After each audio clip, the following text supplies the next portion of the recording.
I know we've only known each other for 4 weeks and 3 days, but to me, it seems like 9 weeks and 5 days.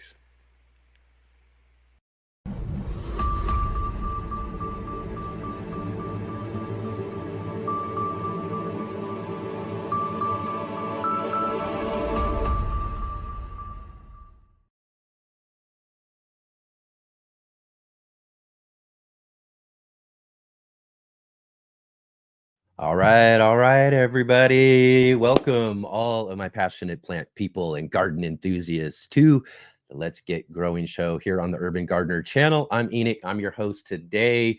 We've got a really awesome show today for all of you here. We're kind of continuing a conversation that we kind of started a couple of weeks ago when we had our beekeeping weekend.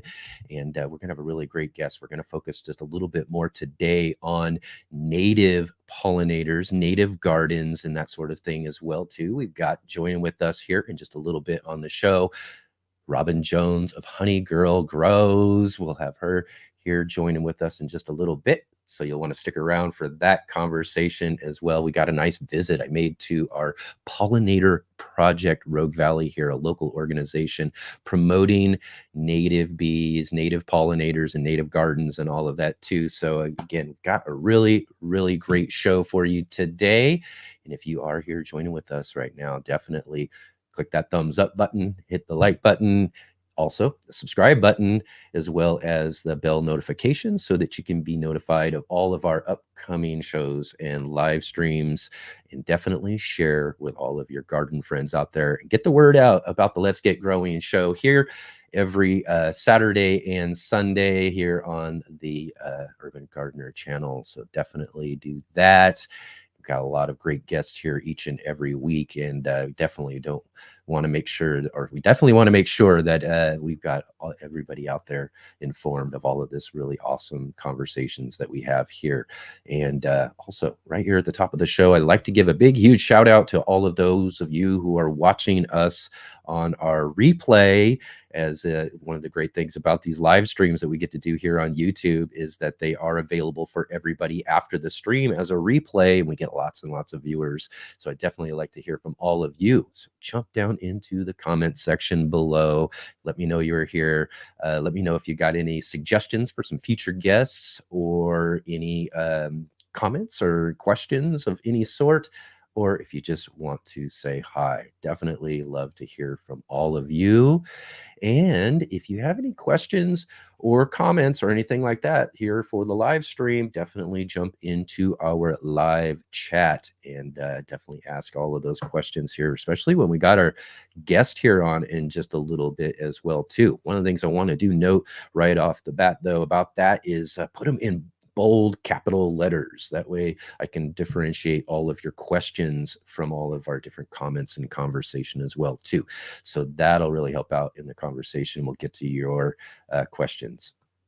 All right. And also too, if you didn't see our show yesterday, you're definitely going to want to go back and check that out as well too. We had a great fun conversation with Charlie McGee from Formidable Vegetable. This is a band out of Australia, and they make some really fun music about gardening, growing, permaculture, all of that sort of stuff. So we had a really fun show yesterday full of some really great music, and you want to check that out. And we also got to meet Alicia DeVore from Create My Garden in our Are You Following Me segment yesterday. And we talked a lot about horticultural therapy. I mean, she's in taking some courses for some horticultural therapy certification, and just it was a really kind of a interesting conversation. So much more we could have talked about. So we're definitely going to have Alicia back again, maybe for one of our Sunday edition roundtables, maybe down the road here, and dig right back into horticultural therapy and all of that. And kind of, it's just one of those things that I think, as I said many times before, what our garden gives back to us in a sense of, peace and tranquility and better self-being and all of that is just amazing. I think it's one of those things that really seals the deal when it comes to gardening for a lot of gardeners out there. It makes us, just really great garden enthusiasts. So you'll definitely, again, too, want to go back and check out that show yesterday, as well as last Saturday's show. We had Wendy Fan from Wendyland joining with us here as well. Wendy is a great friend of ours for many years and was our very first guest on the Let's Get Growing show. So you'll definitely want to go back and check that one out. Last Saturday and last Sunday show too, we also had with us for our gardening roundtable from the Texas Garden Guy and Phil's Figs. These guys are the co-hosts of the Garden Party podcast. And they have a really, really fun show with some awesome fun guests and all of that as well, too. So it was a great conversation with them last week. You definitely want to go and check out those if you haven't got to see them yet. And also, I want to start promoting this as well. We just here recently, we started promoting our special Halloween Hangout live stream. This is an annual live stream that we've been doing now for about the last 5-6 years here on the channel. And because the Little Shop of Horrors is a non-copyrighted public domain movie, we can watch it here on our channel. And so it's been a really fun annual event for us here on the Urban Gardener channel to be able to kind of hang out while we're all handing out treats to the neighborhood kids and watch this really fun old classic movie. In fact, this movie is one of Jack Nicholson's first movies that he was in. So you can see a really young version of Jack Nicholson and see how all of the Little Shop of Horrors got started with this old classic movie. And we'll have discussion around the movie before and after. And then if you still want to stick around for even further hangout, we will also watch a fun theatrical version of the Little Shop of Horrors as well, too. That's one of my favorite ways of seeing it. When I was really young, I got to see the Little Shop of Horrors in the theater when I was in grade school.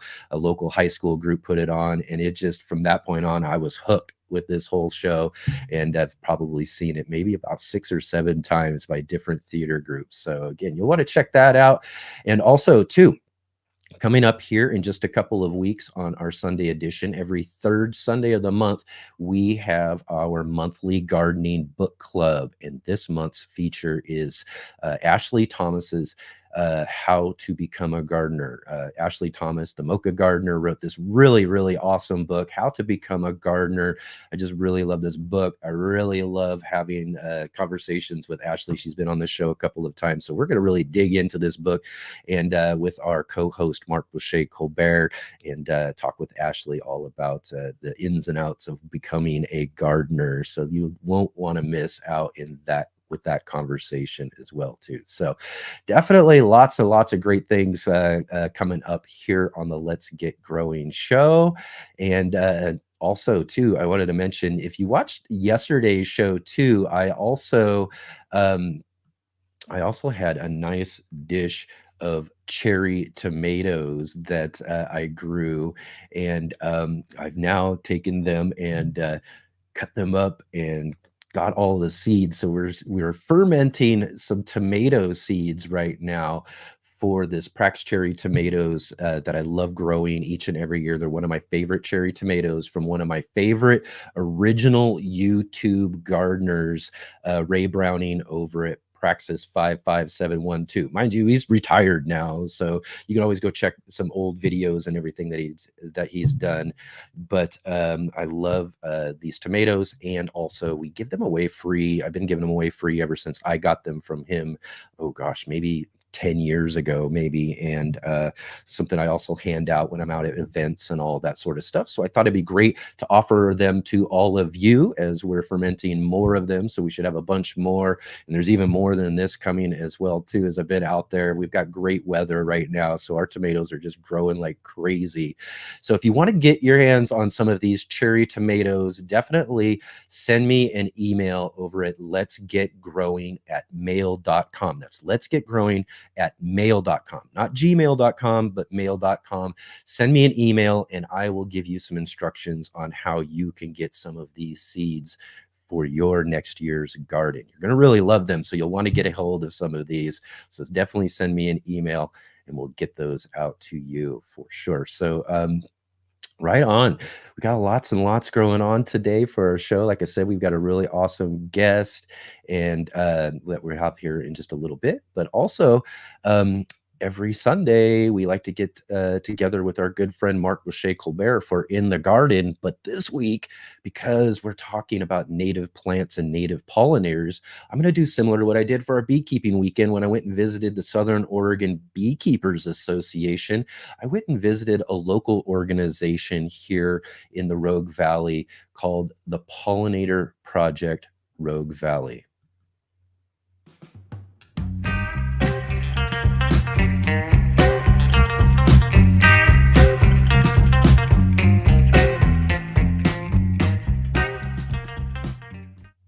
Hey gardeners, thank you for joining with me this week for our In the Garden. And again, we're not really in the garden. We're out here at the Pollinator Project Rogue Valley because this week we are talking about the importance of native plant gardens and those native pollinators.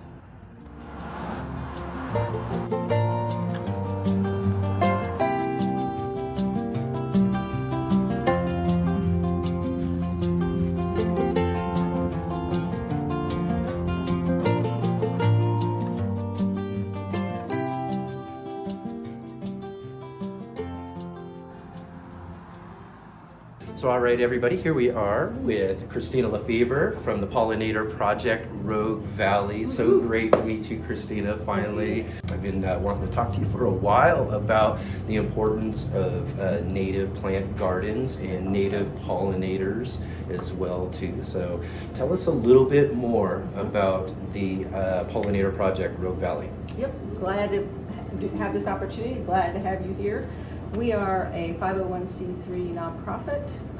We are working in the community to help explain to them and engage the public and people from outside the Rogue Valley even, about the importance of our native ecosystem and what they can do to help in a way they may not even have understood. It's such a learning opportunity. It's a way to bring beauty into your landscape. It's a way to help the farmers. It's a way to help the food on your own table.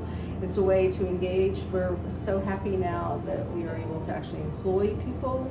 We're actually growing plants. We have a demonstration garden. So it's just a way to show the community how they can become involved and help us here in Southern Oregon, which is like no other place on earth, and how we can help with that major diversity that lives here.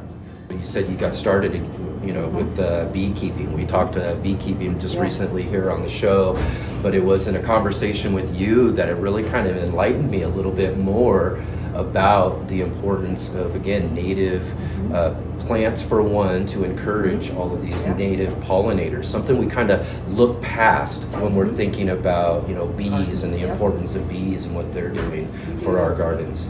Yeah, I mean, just think about it. I'm sure, were raised with the Winnie the Pooh and the honey and all that, and honey is a wonderful thing, and the honeybee is a wonderful organism. There is no other bee in the world like the honeybee. There's probably about 8, you probably know better than me, 7 or 8 species of honeybees in the world, and the honeybee is not native to this country. It was brought over with the settlers in the 1600s. And the lifestyle of that honeybee is just so different than the native bees that were already here. 4,000-ish species in the United States or North America.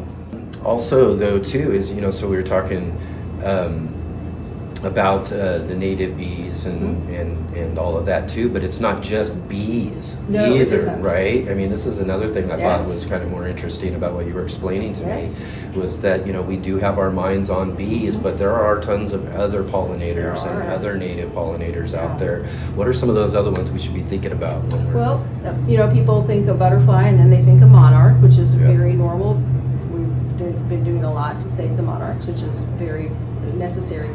But so many other butterflies are out there that are also depending on 1 or 2 or 3 plants, just like the milkweed is critical for the monarch. It's not the monarch butterfly that depends on the milkweed. It's the butterfly caterpillar, the monarch caterpillar. So butterflies and moths are unique. They have to have 2 different food sources, types of food to make their whole life cycle. So you have the butterflies, you have the moths are awesome pollinators. There's information coming out now that moths may be as good as almost as bees for pollination. They pollinate at night. There's more species of moths than there are bees. Than there are butterflies. Sorry, I'm getting my bees mixed up. So you have bees, you have butterflies, you have moths, pollinating flies. Not all flies are pollinators, but there are a lot of good flies that are pollinators. Yeah. Beetles, there's so many species of beetles in the world. Again, not all of them are pollinators. And believe it or not, wasps. Wasps, yeah. So just think about all of that. And did you know that before? No, I See? didn't. Now See, you know. and again, too, another reason why organizations like yours are really, really important to educating and bringing this information out to everybody out there who don't have that type of understanding. And since your audience is worldwide, there are also hummingbirds here. I forgot to mention hummingbirds. Here in Southern Oregon are pollinators. Most all over the world, hummingbirds, and in different parts of the world, other kind of birds, and then like even in like South America, lemurs, which are like a raccoon, because they go to the fruit or they go to the flowers as a food source. Bats are not pollinators here in this part of the country. They are further south, like Arizona or Mexico, because bats don't eat pollen or nectar here. Right. So they don't go to flowers, so therefore they're not pollinators.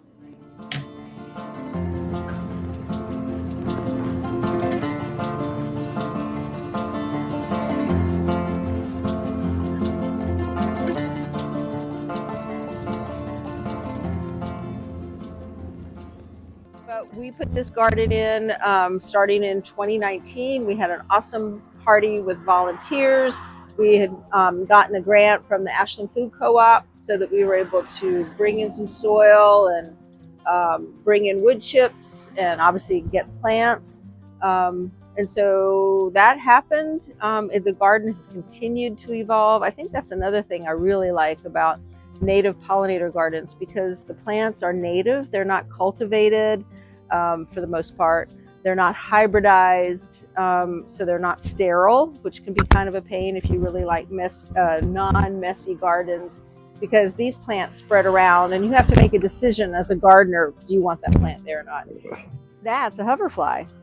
That's a fly. Yeah, see, that's a hoverfly. And that's a really good one because it looks just like a honeybee if you don't really know. But see, it only has 2 wings. It has a short antenna. It does not have hair on it hardly at all. There's another hoverfly right there that just flew, and it's down there. So you see how the eyes are so big and how it flies? A honeybee doesn't fly quite like that. And this one, if you saw it just a second ago, it was hovering. So this is a native sunflower. This is a Bolander sunflower. You can see how differently it grows. It's hard to collect seeds on this plant because the birds eat them. They look kind of like little tiny sunflower seeds. Imagine that. So these would be edible for people. That might not be it. Here's one. It's a good one right there. You can see it.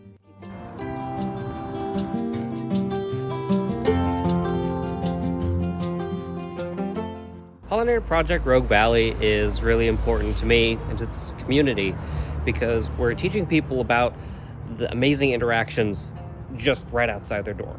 We're locally focused, so we help people understand the interesting ecology that they can observe while they're going on a hike or walking their dog, and getting them not only up to date on what's going on, but also invested in their connection to it.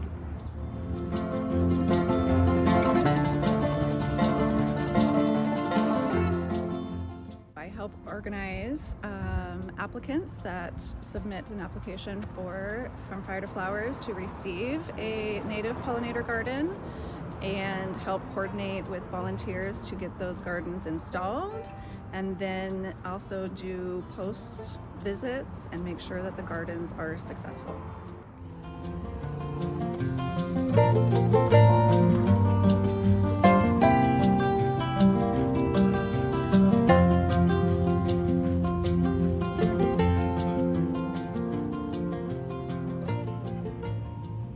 Christina, tell us just a little bit more about what people could do themselves to really encourage more native pollinators. I think that's a great question. There's a lot. I think the first thing is to like look outside, look down the street as you drive around, and look at why that garden looks like that and why that garden looks like that. And if you were an insect or a bird, would you want to live there, or would you want to live there, and why? Are there lots of flowering plants, or is it all grass, or does it look like every other single yard that you pass and they look like just the same old plant? Diversity is key. Lots of things are key to work together. Different kinds of plants. You have tall, short, ground covers. We have native grasses that are really important for our butterflies, for instance.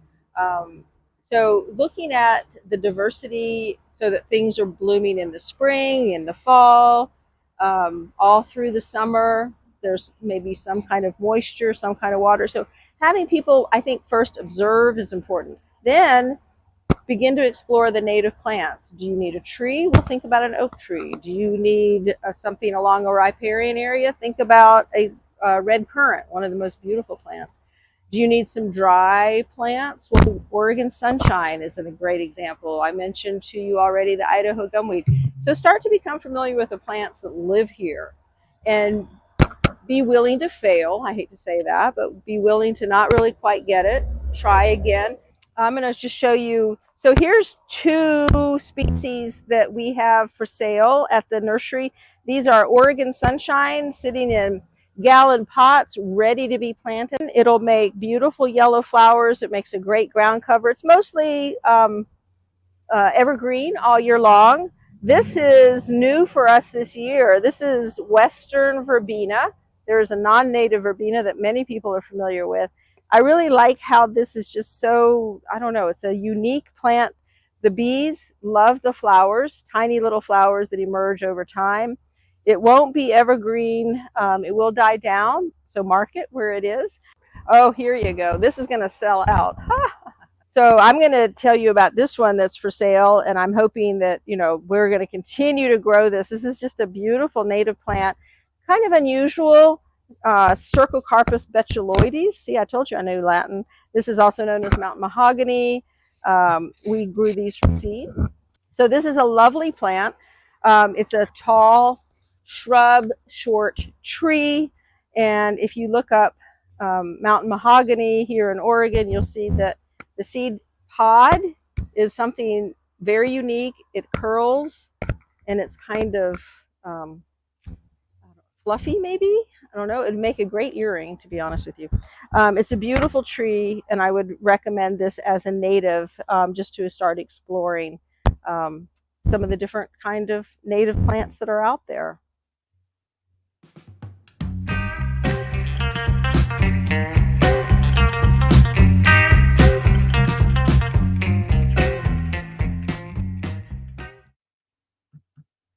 All right, all right. What a great visit there to, again, the Pollinator Project Rogue Valley.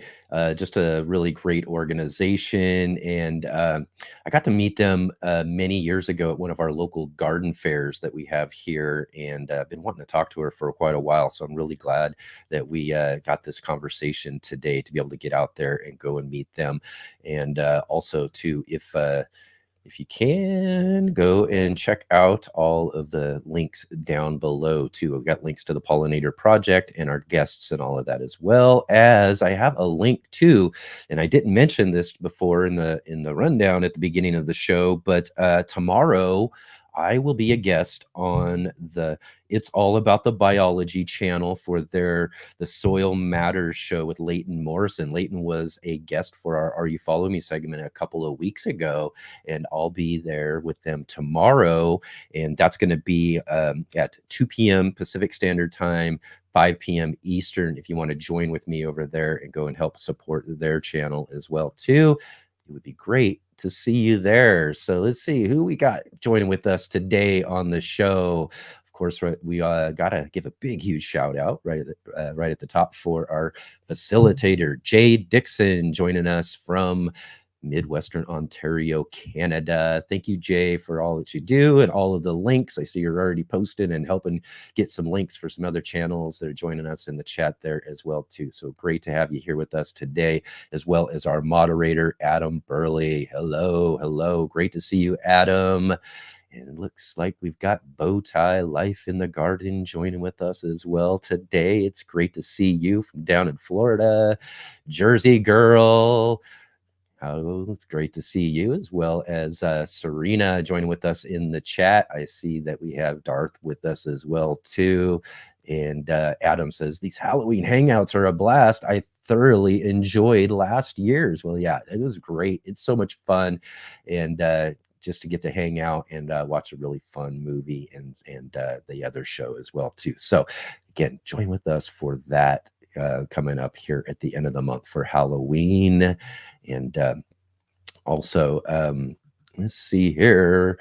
Let's go ahead and get started here with the rest of our show. We've got a really great guest hanging out with us here. And we'll get with, actually, got to get with them right after our first break here. So we'll be right back in just one moment.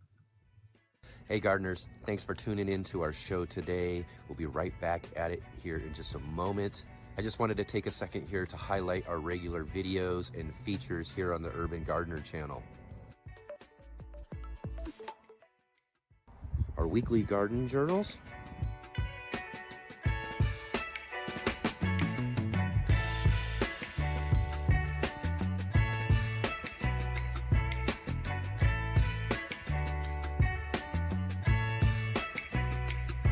and our incredible featured visits.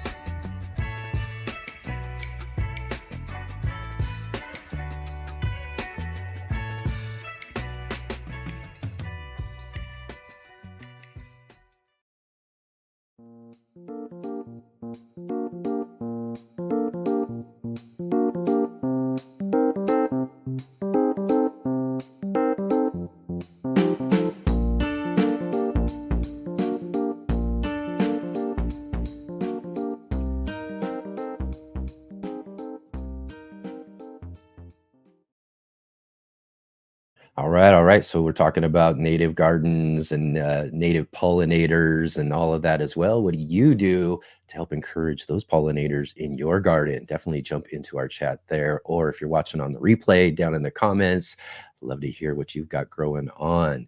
And let's see here. Again, we've got a really great guest here joining with us. So let's see who our featured guest is today. You never know when you might learn something, and that's what this is about for me. These are people that I admire. Please welcome my next guest.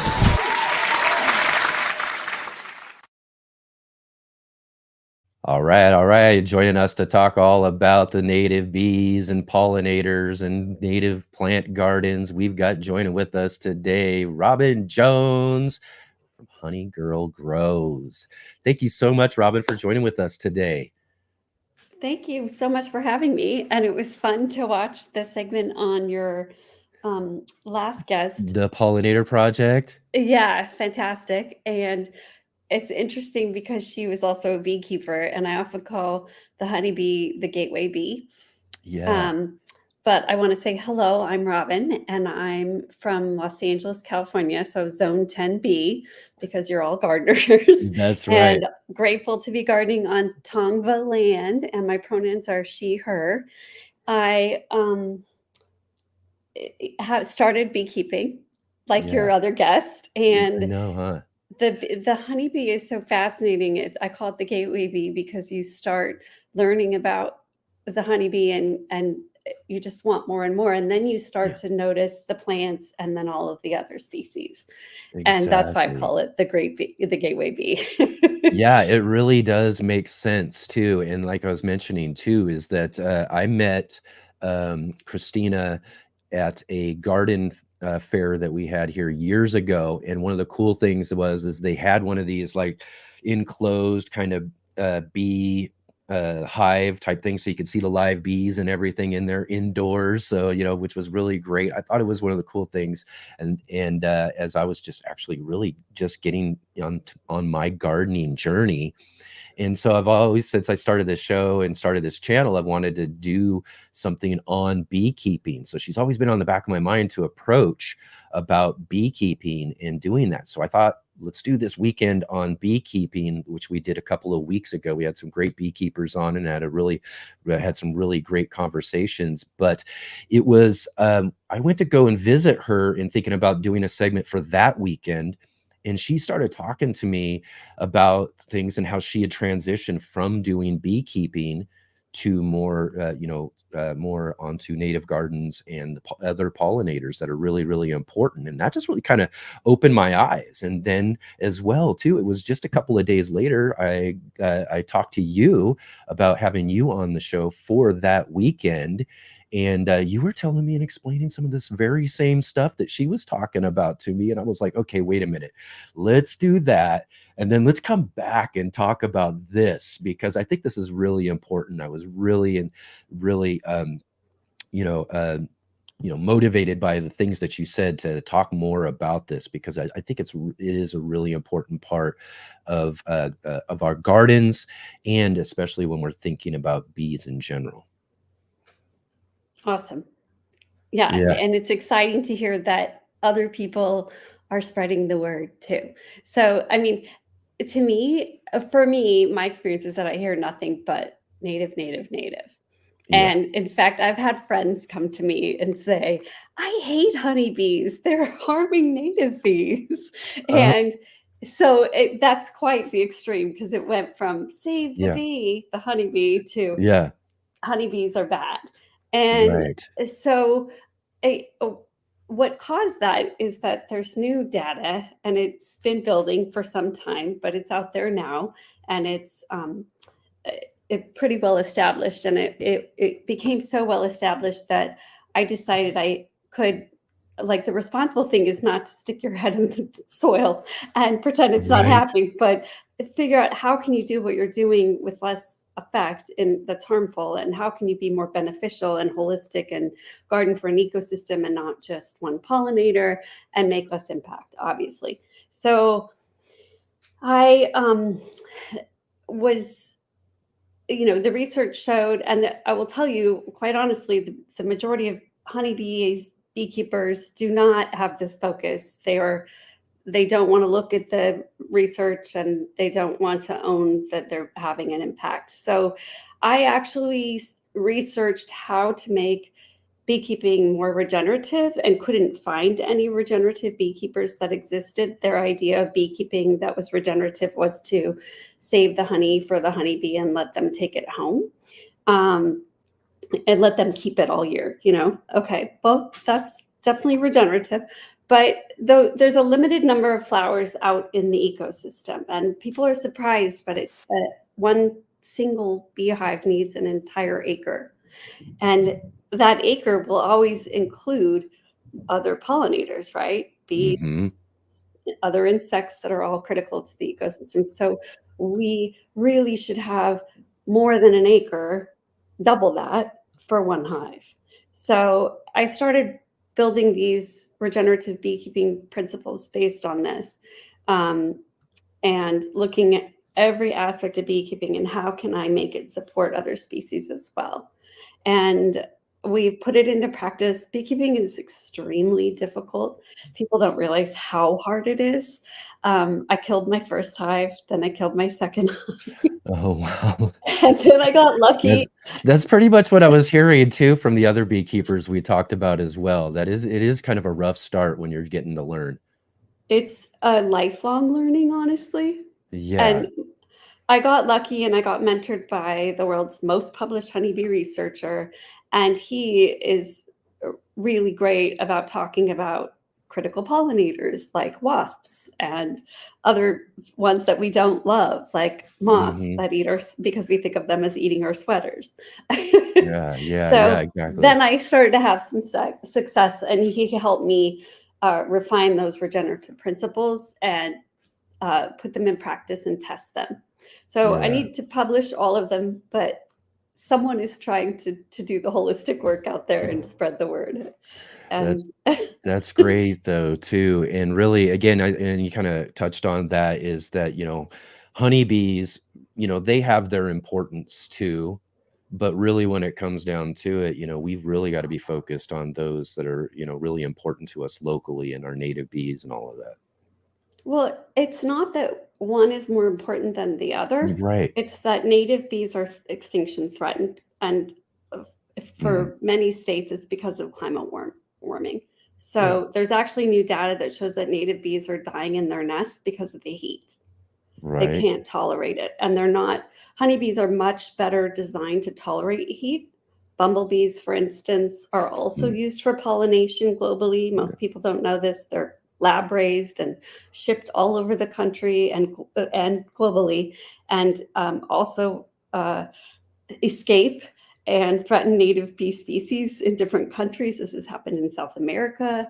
So they're used for those tomatoes that you buy in winter that taste like water, and peppers and strawberries that are grown indoors. And so those, it's not just honeybees that can threaten other native bees. It's actually our farming system. And the reason that native bees are so critical is that all of the species really hold the whole ecosystem together. So we can't, honeybees are much easier to recover. We can buy queens. There are queen breeders. There are not queen breeders for native bee species. So this is part of the issue. Yeah. Yeah. Oh man, so much so much important stuff that we're going to dig into today. But let's step back a little bit and talk a little bit about how and why you became a beekeeper. So I was a gardener and a lifelong gardener. Oh, My I love it. parents There you go. were farmers. My cousins still own a farm in Montana, an organic food. They grow food. An organic farm in Montana, Kelspeth. And I just grew up gardening. As a kid, we had chickens in Culver City when it was not cool, and chickens weren't cool, and gardening wasn't cool. And I thought it would be a great way. Yeah, I thought it would be a great way to become a beekeeper, would be a great way to connect to my roots. I didn't really have a recipe or anything from my great grandparents, and I thought it would be a cool way. I also thought it would be easy. I thought it would be like putting lightning bugs in a jar. It's not. It's really not difficult. at all, huh? Yeah. It's just. Yeah, that's just. That's great. What got me off on my track, and as I told you, I failed quickly, and then I got lucky and met my mentor. Yeah. I think that's kind of similar with gardens, although gardens being just a bit more flexible, I suppose, than beekeeping and all of that. But we all start with failure, and until we find those, for one, a good influence as well, someone who's able to teach and show us things that can help us succeed more, then that's really when we get right on the right track. I did the same thing again with gardening as well. I haven't had my shot at trying beekeeping at all, but with gardening, I started and wanted to do everything and grow everything, and just failed over and over again my first couple of seasons until I really started working and researching and finding those people locally again too that could really help me succeed here where I grow. Yep. It's failure, I always say, is the most important lesson. When it's creatures, people are heartbroken, and I certainly was. But I have learned to teach I used to teach a lot of other beekeepers, especially in the pandemic. When you have a failure, it's more memorable. So that gets passed on and makes a difference in all of the next hundreds of thousands of species you raise. You'll remember that failure, and it'll make a difference for them. So it's more important. Often the failures are what drives the success. Yeah, definitely. And also, so again, you kind of touched on this just a little bit here just a minute ago as well, though, but you say we always hear we need to save the bees, so which bees and what do they need saving from? So a lot of people will say we only need to save the native bee, but our temperatures were 110 this year. They could get up to easily over 113 in the next coming years consistently. Honeybees stop laying. at 113. And if there's wind or other conditions, and if you have a hive not laying, they will collapse. And they are our primary pollinator used for pollination and farming. So our food system could collapse. So this is not small stuff. And we really need to not shame insects or plants, but focus on what we can do as humans. Yeah, yeah, And take their spot. Honeybees don't put themselves on trucks to go pollinate our food. Humans do that. So you can yeah. choose food that is local and Mm-hmm. doesn't put a honeybee onto a truck that gets moved and impacts an ecosystem that it wasn't in before and competes for limited resources. You can be the one that chooses how you spend your dollar and limit your climate impact. You can vote for climate first. You can compost all your food. Mhm. That's one of the simplest ways to make the biggest impact. Composting your food has a bigger impact than all of the airline industry's waste. So, and most people don't realize how impactful that is. So, Right. um, so someone's saying wild bees need to have their habitat preserved. It's true. So how you vote matters more than anything. Your Yeah. vote for the climate first vote and protecting wild spaces is more important than anything else you do. Yeah. I mean, we, in the long run, as you mentioned there too, is that we are all kind of in control of kind of this whole system in a sense as humans and people and all of that. So it's about how we control that. What are we implementing? What are we Yeah, how doing can in we be order to make that? careful? Yeah. Yeah. So a really simple thing that most people don't think of that seems totally unrelated, you can change your bank to a small online bank that's FTC and even maybe has a ATM near you that doesn't back oil. And Right. that is a way to shift climate change for the species you care about. You can put your money where your values are. And you can do that also by shopping, and you can do it also by composting. And, so all the gardeners are great people because they're sequestering carbon. When we Mhm. reuse and upcycle, we're doing that more so. So it's really mindful climate gardening to Yeah. promote habitat and species. Yeah. Yeah. Is there um so again too, we've also touched on this and we're talking kind of more bees and that sort of thing too, but there are other pollinators, right? And all that sort of thing as well too. We got to Sure. kind of be mindful of as And well as we're thinking about that. we need them as gardeners. Like we need the Yeah. hoverfly she was referring to. Their larvae eat more aphids as well as the teeny tiny non-stinging wasps. And what else there's so many we need. But as gardeners, we love to have the full ecosystem that eats our aphids so that we don't have an infestation and we can balance things with good bugs. So we want to attract those little pollinators that help us, like the green lacewing, their larvae, and the larvae of the hoverfly eat far more aphids than ladybugs do. And you can attract them simply by putting alyssum in your yard, which Oh if yeah. you companion plant alyssum with your citrus trees, you actually attract the teeny tiny non-stinging wasp that will parasitize the Asian psyllid moth that is threatening Florida and California citrus. So you can really one up your garden by creating a whole ecosystem plan that Yeah. brings everybody in and supports everyone. Yeah, sort of applying some integrated pest management basically in that sense, Yep. right? Yep. I'm a big bug nerd. Yeah, exactly. And again too, I think it really becomes a necessity. I hear a lot of people who are, when they first get into gardening and they're just kind of apprehensive about the idea of bugs in general, and it's like, well, this is a part of the garden, this is part of the ecosystem, and getting to learn more about them is how we also can find ways to succeed at gardening. and to have better output and all of that, whatever we are trying to grow.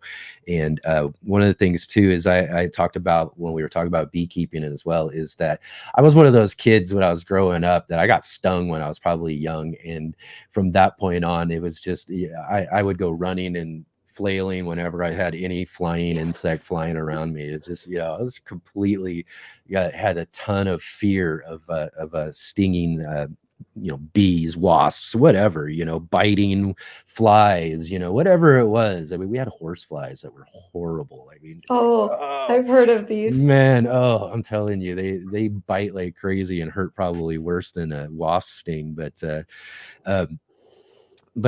so one of the things I always said too, to or even say to newer gardeners, is that what we got to do, if you have that sort of situation where bugs in general kind of are a problem, is what I do is I say take that fear and turn it into fascination. You know what I mean? Because they are important. So instead of being worried about it or running from it and all of that, it's just take a step back and then watch and learn and figure out what they're doing in your garden and how they're working to do the things that are going to help your garden out. And then when you start really watching and looking, then it starts to become something that really you get more in tune to, because it becomes fascinating then when you can really watch these different insects do what they do. Yeah. So, I mean, what you're talking about is slowing down your nervous system and Mhm. attuning to nature and connecting, and all of that's so healthy for you. And then you feel more connected. It's almost meditative. And then you learn. I mean, what's better than that? I think that's half the reason most of us garden, is that we're always learning, and it's that connection too, and it slows us down. It is therapy, like you were saying earlier. Yeah. I didn't explain what I do. My company, Honey Girl Grows, actually designs and installs pollinator projects and gardens. We design them for residential, corporate, and we've done a lot of Michelin star, green star, Michelin Yeah. star restaurants, and helped them win green Michelin stars, which are more sustainable. I like to use the word Yeah. regenerative because I feel like Yeah. that's a higher goal than Right. sustainable. But that's what we Exactly. do, and my company has done pollinator projects, including butterfly gardens, pardon me, at Snapchat and Red Bull headquarters. And Oh, wow. they're all like allowed the employees there to do workshops and learn and have hands-on. So a very Yeah. different, now, we do residential garden design as well. So all of Yeah. that. So yeah, that's great. And so, just taking that, what you're trying to accomplish one step further by actually getting out there and doing and installing these gardens. Tell me a little bit more about these gardens, though. What are some of the things that you're planting out there, that you're putting in order to I mean, I'm sure So again too, you're in Southern California, so we're talking about a little bit different climate, some others yes. and all of that. But what are some of those things that you're thinking about when you're installing a garden? So there's a lot of native only pollinators and plants shame in California. And I don't know if that exists elsewhere. It seems so like a trend. And it's really, really interesting because we should know as gardeners that our garden and microcosm is so different from everyone else's. And so California is one of those hot, warmer states, and native only plants actually harm pollinators here. Our pollinators, we're in drought from August to December, January. We were Hmm. 90 last January. If our monarch butterflies hadn't had their fir trees burned by fires in Malibu, they wouldn't have been uh, overwintering in the non-native eucalyptus. But Yeah. thank goodness they were, because which poisons the soil and it's Yeah. non-native. Because if they hadn't been, it wouldn't have been in bloom. There wouldn't have been a tree in bloom for them to eat, Right. and they would have starved, and that could have impacted the numbers hugely.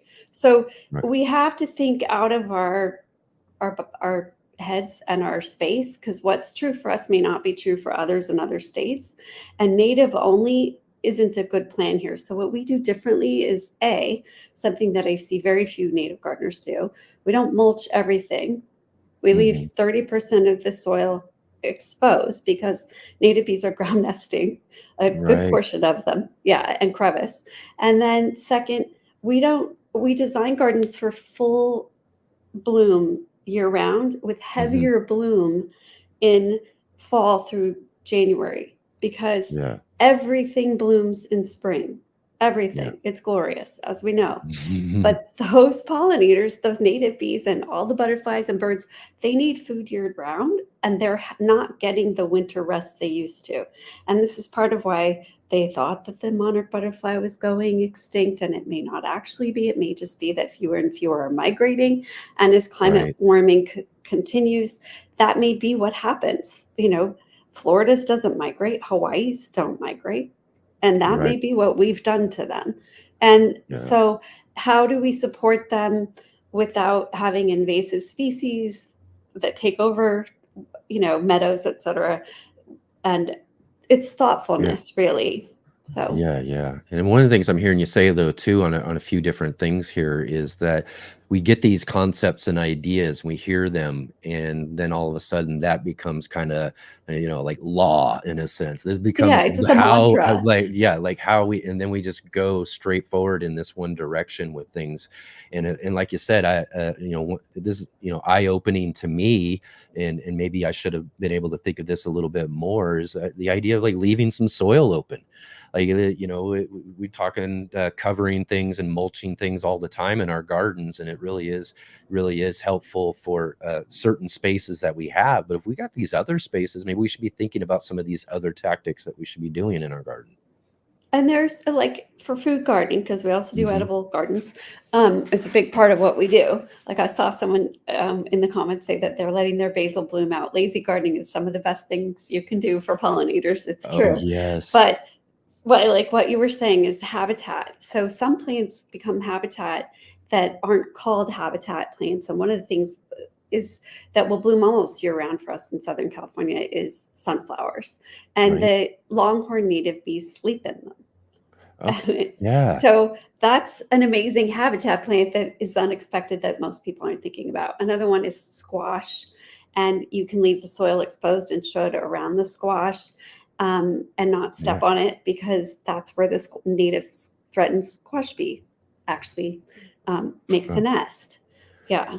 And so that's all some sorts of of little things like that. I mean, just and that's just really awesome. Some things, like I said, and not get so caught up in certain ideas as though that's the only thing. There's a concept in gardening too. No dig gardening. Well, for the most part, this really works well and all of that. But if you're just coming to a brand new place, like if I'm going right out front here and just trying to set up a garden and all of that, my garden's not going to do too well unless I, work to amend that soil and do some things to help encourage it along. So I'm going to have to do a bit of digging and tilling for those first season or so, until I can establish something that will eventually be something that I don't have to worry about like that, So, there are these concepts that aren't so concrete. Right. Charles, what is his last name? He's kind of the father of no dig gardening. Dowding over in England. Yeah, he's fantastic. I know Yes. him. So even he will tell you, as a no dig gardener, he digs sometimes. It's that he does things in a more slow way. And, we as gardeners, these are more inexpensive ways to do it. So as well. So if you have the patience and the time and the ability to mulch and sheet mulch with cardboard over your weeds and grass, and then pile on the compost on top to kill that grass or those weeds, and then eventually it'll break down if you keep amending. You don't have to till. But how much time do you have, and what is your project? When we go into a residential project, they want it done right then. So we work on some special techniques to amend the soil, and that's one of the things that makes us unique. We don't haul away soil and put it in the landfill, because it's 100% against our philosophy. So, but these hard and fast rules of do not do this and only plant this, they really don't make sense. And they just make gardening very judgy. And we Right. can all be better community to one another if we're not saying native only bees or native only, Yep. if we're just supporting one another, we're better community. Yeah, yeah. And Rick here was just mentioning too in the comments, you're allowed to dig in the first season of no dig gardening. And yeah, I totally understand that. Absolutely. But here's the problem though, is that a lot of people who are just becoming new to gardening, they don't get those parts of the concepts. They hear no No, and dig. they hear And these there's also fierce, people who have yeah. been around teaching and showing this stuff that don't teach and show the fact that you can actually do this in the first year of gardening and all of that too. So we have to be really careful when we're talking about certain things instead of making them seem so concrete for people so they don't get misled into a direction that isn't very helpful. Yeah. And if anything, I mean, I think half the fun in gardening is trying to break the rules. And, we grow citrus Mm-hmm. in shade. Yeah, We grow heirloom tomatoes, hundreds of pounds of them at the coast on the ocean. And right. despite powdery mildew, and we pull it off. So things you can break the rules. They're not always easy to Yeah, do. When I got certified as master gardener, they said, "Oh, if you don't have a garden in full sun, we don't let you. We tell you you can't have a garden." And that's just not true. There's so yeah, much you can grow, and breaking the rules and trying and failing is the yeah, way to yeah. go. And again, too, there's another concept too. We read it on the back of a seed packet or somewhere else and think about full sun. Full sun isn't really full sun. It's a certain amount of hours of sun, which is great, but it's also, can be very harmful to plants if they're right in direct sunlight for a sustained period of time during the hottest part of the day, and can really set some plants back, even some, Especially young warm, plants. yeah, Yeah. warm weather plants and all of that sort of thing too. So we got to be able to think about those sort of things as well when we're learning about that sort of stuff. And again, too, even full sun though is, and you mentioned this just a few minutes ago too, and I'm experiencing this here where I live in Southern Oregon too. Our summers are extending out longer. We are having warmer and warmer winters. And you mentioned 90 degrees in January for you in Southern California. We had, like, what was it, 81, 82 degrees on the second day of the year this year in Southern Oregon. And that's unheard of. In fact, right now, it's been in the mid 80s to upper 80s for the last few weeks for us here, leading up into October. And as far as I can tell, for with a projected weather, we've still got 80s to come for a few more days. And then it's going to be high 70s into mid and late October. That's unheard Yeah. of. That's just unheard of for us. Yeah. They changed the garden zones for the first Yeah. time ever in Hmm. eons because it's warmer. It's a fact. So I actually call fall second summer now, and Yeah. I call winter second spring. And we actually don't plant winter crops unless it's an El Nino year. So I'm not going to do cabbages that take forever or specific winter crops because they just don't make sense for us. We don't get cold enough for long enough unless it's an El Nino year and we're going to get the torrential rain, etc. So there's a lot of strategy going in with the climate warming gardening. And Yeah. that's really, but you can always think of the positive around it is that you get a second spring and winter. Yeah. Um, I try but to yeah, exactly. yeah. And for me, I mean, like, I'm still got tomatoes that I don't have to worry about pulling off the plant right now and No, our letting them. biggest tomato harvest and pepper harvest is now, not summer. Used to be August, July. Mm-hmm. Yeah. My first few years growing here, I've been here in Southern Oregon about 12, 13 years now. My first several years of gardening here, I used to get some of the greatest tomato harvest throughout the summer. Tons. I could grow all these different varieties of tomatoes and everything. I can't do that anymore.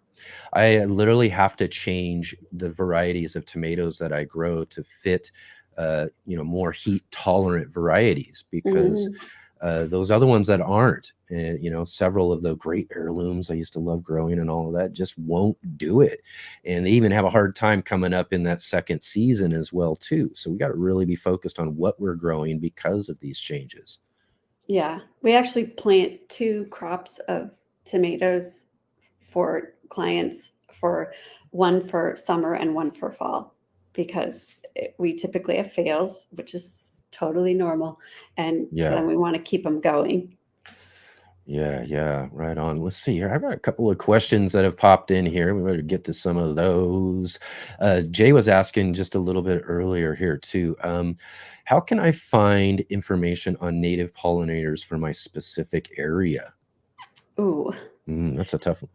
I would Google your Yeah. state and I would Google your state's native bees, native pollinators. You can Mhm. find them. There are universities doing studies on them, and you can find Yeah. out how to get involved and learn more. Um, Yeah.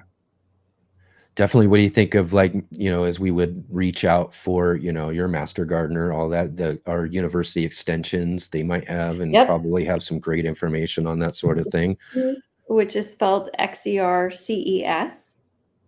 Yeah. Xerces is a pollinator there are several nonprofits that are about pollinator education and Yeah. conservation that have information, and where you can look up your state. Right on. Excellent. And Serena always drops in with some great questions here. So one of them was, how do droughts impact the bee population? Let's even, take that a little bit wider to, in general, pollinators, All and what pollinators, can they need gardeners do to water. help them in a drought? They need a water source. Yeah. And we use mosquito crumbles. They come in a red bag. You can get them on Arbico Organics, which is a fantastic small family-run integrated pest management company, and mother, son, and daughter. And What's the name of that again? Arbico, Arbico, and Okay. we buy all our good bugs from them, and we're 100% organic, so we never the only thing we spray ever are dahlias and tomatoes for powdery mildew and for preventative. It's hard to recover once you've got it. Yeah. But we have an imbalance that really can't be hacked, and pulling the plant isn't going to make enough difference, or we just really don't want to, or the homeowner doesn't want to. We will order bugs, and I actually order them and in seasons, and I have them on my calendar. It's that predictable what we get hit with what. So I order the bug that will balance with IPM, and that's who I usually order from there. But you can also plant the right plants to attract them, like I was telling you about alyssum and specific plants. Umbel-shaped flowers like your fennels and other umbrella flowers that have the umbrella shape. Those attract those little teeny tiny parasitoid wasps that will parasitize your caterpillars. Perfect. Excellent. And drought is harder to keep bees in. It's probably as hard, I wouldn't know, as a really, really fierce winter. And most beekeepers who live in a state that has a tough winter, they lose their colonies, more than half die. So the good news with honeybees is that we can raise, and there are breeders that raise the queens. The bad news is that because the honeybees aren't getting a break, like the monarch butterflies, it's called diapause, so it's a winter break from laying and mating. Because queen bees aren't getting a winter break because we're too warm in winter and they're just having to lay straight through, the 6 years, they say, I've never had one last that long. The longest I've had a queen bee last is about 3.5 years. But the 6 years they're supposed to be able to lay for, instead they're dying after about a year, and they used to last me over 2. So it's not getting a winter rest is really hard on insects, not just when they're laying either, Right. But if you were supposed to mate and get all of your sperm for 6 years, and then you don't get any winter rest, and you're having to just work all the way through, it's hard on the species. So we need to be concerned about our future, and I think gardeners have a closer view and more awareness of the reality of it sooner than others. It's not real to them because they're not in gardens seeing these changes. Mm-hmm. And again, so you touched on some, what are some of those tactics that we're utilizing in that sort of sense? I mean, Plant drought tolerant flowers and For that bloom winter from, time, yeah, that for winter. bloom from not just winter, it's when it gets really hot. Yeah. Here's a really easy gauge, no matter where you are Okay. and what state you are or what country you're in. If you are driving on the freeway and the side of the freeway is brown, then pollinators are starving. And Right. if one of them's starving, all of them are starving. We have a garden in Beverly Crest where we see all the native bees, and then we don't see them in other places because we just Yeah. don't. But that means they're starving too. So if Yeah. one bee is starving, all pollinators are starving. So plant those plants, and you can find them that are drought tolerant, non-invasive, and bloom in the hottest part of the year and all the way through to through your winter if you don't have snow. If you're Yeah. cooling off, you know there are states where those brown gardens are extremely beneficial to pollinators, and the dead Right. sticks are beneficial. Yeah, people always ask me, we say leave the leaves, Yeah. don't rake and let things pile up, and that creates the microorganisms in the soil. Everything is beneficial to the whole ecosystem of it. It's messy, but it's super beneficial. Well, all the time I show gardeners what I could show you what Mm. the chrysalises of different species of butterflies look like. Yeah. Even my master gardeners have cut off 10, pruned 10 and thrown them in the compost and not caught them. So it's Oh, yeah. really, and they don't emerge until you warm up over 60 Fahrenheit. So all of that can really help sustain your ecosystem, but having things that are still flowering through those months Yeah. is the most critical for drought. Yeah. Definitely. And let's see here too. So also one of the things for me, and I know for you in Southern California as well, as the season extends just a little bit more, and all the way up through the West Coast. But, for us here, Northern California, Southern Oregon, wildfires are a massive, massive issue for us. I mean, Yes. I spent a month and a half of my summer. We live in a valley. So it's like a big, huge bowl almost. And I spent about a month and a half of my summer in smoke, So Serena was asking, how do wildfires impact the bee and pollinator populations? So they won't leave. They don't abscond. A lot of beekeepers will tell you my bees left because there was I lost. We lost a farm in the Malibu fires, so we had to rescue the bees. They don't abscond. They stay Yeah. in the hive, even in floods. I have beekeepers that ask me to help them and consult them on what to do, and their hive flooded down the river, and if when they go down the river and find what they can, the colony's still there. They don't abandon the queen. So Yeah. they get the effects of the fire just like we do. It's really bad for them. It's toxic. Smoke is a toxin, which is why we don't use it. In regenerative beekeeping, we actually use sugar water spray. Oh, So it actually sets your queen back from laying for 3 full days, and most beekeepers don't know this. So fire is not great, but I am currently designing a garden in a very high risk fire area that yeah. is also a slope and mud flood risk area. So it's got Hmm. both of those El Nino and La Nina risks going for Wow. it. And there are native slope stabilizing and non plants that also are fire retardant. And surprisingly, citrus is fire retardant, and oak trees are fire retardant. And some things can increase your risk, like planting buckwheat, awesome pollinator plant, very high Yeah. fire risk. Wow. So you just do your homework and you can find for your area what is beneficial to protect your property and is beautiful and also blooms in the right season. It becomes very, very mindful, strategic garden planning. Yeah. But it's fun, right? Yeah. To hackle. If you love gardening and all of that, then it just becomes even more to learn, more fun, more Yes. enjoyment, and again gets you connected to nature as we're trying to do a lot in the, in our passion for growing plants and all of that, is to, kind of connect with nature just a little bit more. And doing that at that level is really great.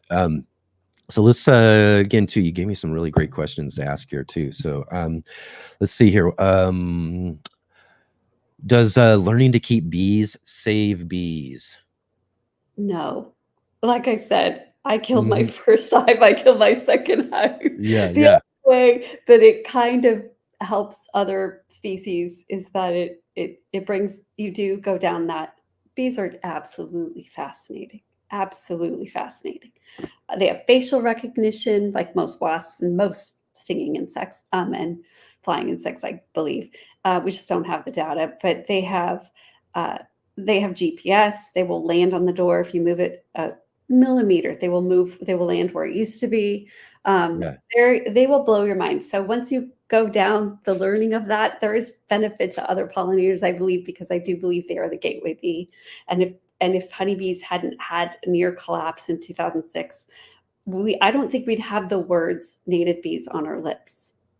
I don't think we would have noticed that they were a threat and that that we need to talk about them.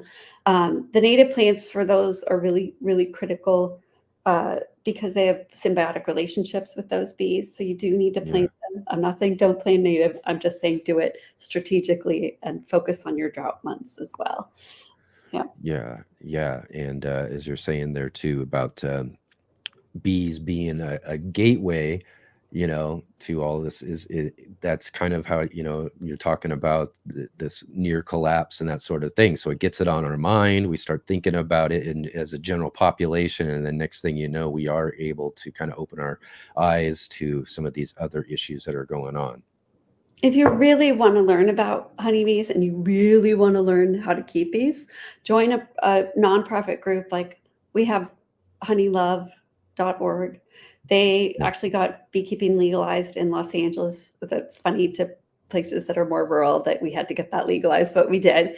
And join a nonprofit or, like you said, a UC program or university program and get mentored for good 2+ years before you put 50,000 stinging insects in your backyard that affect your neighbors and the whole ecosystem. They outcompete other pollinators for limited resources, which is food, flowers. The other thing is plant more flowers. Plant more flowers, definitely. And so like when I went and visited the out of our extension, they have the Southern Oregon Beekeepers Association. And again, too, this was, again, for me, with my background in bees and thinking about all that sort of stuff, I got to put on my first bee suit. I got to get around a hive. And I was so surprised how thrilling and exhilarating it was to have all of these bees just flying all around you and doing all of that sort of stuff. But again, too, it was really enlightening to be able to have that conversation with them and to learn, wow, this isn't as simple as my mind makes it seem. I've seen videos, I've seen people who are, caring for bees and doing that sort of thing. And I'm like, oh, this is great. I would love to go get myself a beehive and do all of that. But actually getting around them and getting around other beekeepers and all of that really, again, like I said, opened my eyes to what is really involved with this whole process. And that's when it was like, okay, wait a minute, I got a lot more to learn.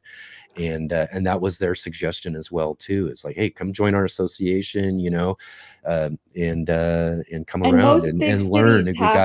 Have groups like this, have an association or a club or something, and you should join all of them because there's a phrase that says, ask 5 beekeepers a question, you'll get 6 answers. And it is true. So most of them are not science-based. Most of them have their method. There are people who beekeep with the moon. There are people who beekeep with all kinds of ideas. So, and influences. So you should go and figuring out what kind of beekeeper I wanted to be was one of the hardest things in my journey. So you should experience all of them. And just like gardening, don't judge, be good community. Those are their bees. They get to have their bees and do what they want with their bees. And we do what we want in our garden, etc. But, and okay, it It was- sucks when your neighbor's spraying pesticides. Oh, but yeah. I've had it happen and collapse my Mhm. hives. Oh, Yeah. man, So yeah. I live yeah. on alleyways here, and we grow along them and use some of the unused spaces and everything. Oh, that's so cool. And, yeah, it was great. My neighbor really I got into gardening, was growing on my back patio and all of that, and my neighbor had this little alleyway thing in the back, and I was like, "Wow, this is just great." And I could do so much more than what I have in my little small space. So I expanded out and took over all this space out there. But like you said, I had to chase off one of my neighbors who was out in the back alleyway spraying what he was considering weeds and all that sort of stuff. And I had to go out there and I'm like, man, do you really understand that this is food we're growing here? This is stuff that, people want to eat and all of that. And you're spraying this and it's going around. That's just not cool at all. What are you doing? So, that's something we've got to be aware of as well, too, is, these chemicals and these, Yeah. what people are Yeah. utilizing around us. Yeah. So, and urban gardening is so exciting to me. Like one of the things I have a lot of passion about is our rooftop projects. We have one at a Michelin restaurant, and that when you take a space like what you've done and you cool the concrete by gardening, putting Yeah. some plants in, like we had mosquitoes. That's something lots of folks would just spray for. We put Mhm. up a bat house and wiped them out 100%. We don't even Wow. have to put the mosquito crumbles in the pond anymore because the bats eat everything. And we had a new bug that I'd never seen before because the chefs were getting plants from the farmers that come from the Central Valley. And so we had this bug that's called Bagrata, which is a beetle family. Yeah. And we were hand squishing them. We were vacuuming them. We were doing Wow. everything we could to trap these, and it was not easy. And the bats, once the bat house went up, wiped them out. Wow, that's a good one too, and I didn't really think about that until I was talking to Christina, who was in our Pollinator Project segment there. She was mentioning bats, and I was like, "Oh, this is a great idea, to do that." So that's something I'm thinking about right now, is actually putting up maybe a bat house out in the alleyway and see what they can do to help out with some of that. And again, being a part of handling some of those pests, you know what I Yep. mean? And speaking of those, another hot tip is owl boxes. But you want to put your owl box on something that can come down with a lever so that you can clean your couch twice a year. You do not want to use a wood box ever. Yeah. I know that it's a big carbon footprint to use plastic, but you will just catch a honeybee hive in your owl box if you Right. use wood, and that becomes an $800+ removal on a very tall ladder that you should not be doing. And Right. so that's my hot tip for you. There's the Barn Owl Box company makes the plastic hives or plastic owl boxes that are fantastic, and you're less likely to catch a beehive in them. And where again is best for those? On alleyways, they're Alleyways. fantastic because we have all our rodents running up and down. So we use them. We're putting one up at the restaurant over the alleyway for that reason. I'm doing a whole organic rodent prevention program with them. Yeah. What about those who might be concerned about their, say, cats? Cats? Like owls. Orange oil works really well to prevent cats in gardens. So you can Right. spray But I a mean, as far as like terracotta owls, you know what I mean? Or Oh, they're owls not going to be gonna an catch a issue. cat. They're No. not going to be. All right. I'm sure someone's going to wonder or worry about something like that, though. Yeah, no. Yeah. They're out at night. So we were concerned about them with our chickens, but they're out at night and chickens are in before dark. Cats, they're too large of an animal to catch for them. But they will catch rats, mice, squirrels, small rodents. Yeah. Yeah, exactly. I'm a cat guy. So, I mean, I'll tell you what, I love my cats. Even though they are a problem in the garden sometimes, you got to really deal with that. And again, there are some techniques and strategies and all of that. But again, too, you're mentioning there too, we don't have to really worry about that if we're trying to integrate some of this other wildlife into our garden spaces. So let's see here. Oh, and Darth X was asking, how do you convince bats to come live in the house that you put up for them? So I use the Bat B&B house because it's expensive, but it's extremely well made. And we've used others and seen others fall apart. So that's why we use theirs quicker. And we put your gardener you had on recently, Wendy Fan. Yeah. She gave me jasmine. And there are other plants you can do, like the night blooming cactus. Those beautiful white flowers and hot pink, those can anywhere near or below your, you want to put your bat house 11 feet up with a clear drop, not in a tree, no branches sticking out under it. You want an absolutely clear drop, nothing impeding it, the entryway and exit. And then if you can grow some specific plants that are native to your area that also have scent that attract them, you want night blooming ideally. But surprisingly, a lot of herbs and other things, and even dahlias are on the list for attracting them. Oh, yeah. There you go. Well, dahlias even. That's a great thing to... It surprised me, yeah. Yeah. But I actually put it, I'm in an apartment. I'm growing on the alley at the driveway of my neighbor's apartment building. They love me because they no longer have to pay someone all year to come and pull the weeds. And I've even kept the vine off their roof. So I'm growing in every little tiny space I can because I don't have space. So we have a pollinator parkway meadow for pollinators, and I have dahlias in there, and I think I even have some tomatoes that bloomed out from my compost and strawberries, but that wasn't intentional. And then we have a bat house up here, and I gave my neighbor upstairs for her balcony the jasmine to attract the bats. Right on. That's great too. Definitely will have to try that. Let's see here. Steam puzzle is like, do bees and other pollinators transfer other critters with them, like aphids, or could they also possibly spread plant diseases? Great question. Honeybees spread a terrible, terrible disease to native bees that deforms their wings and makes them unable to fly. And honeybees get this also. It's from the honeybees get it first, and then they transfer it to the other native bees. And it's transferred by landing on flowers. So they land on the flower to eat. Another pollinator follows and lands on the flower, and it transfers to them. And I saw for the first time this year, another gardener in the UK had a picture of bumblebees and another leafcutter bee with the deformed wing virus. I've only ever seen it on honeybees, and it makes you cry when you see it on any insect. They cannot fly, and so they have to self-sacrifice. So the positive way that you can help discourage that from happening or lower the odds of that happening is simply by planting more flowers. More flowers means less disease to spread across. And then mindful beekeeping. Regenerative beekeeping means we don't have too many hives. So when you have projects that put 10, it's not great. But in high numbers of hives in a small area are what are the biggest threat.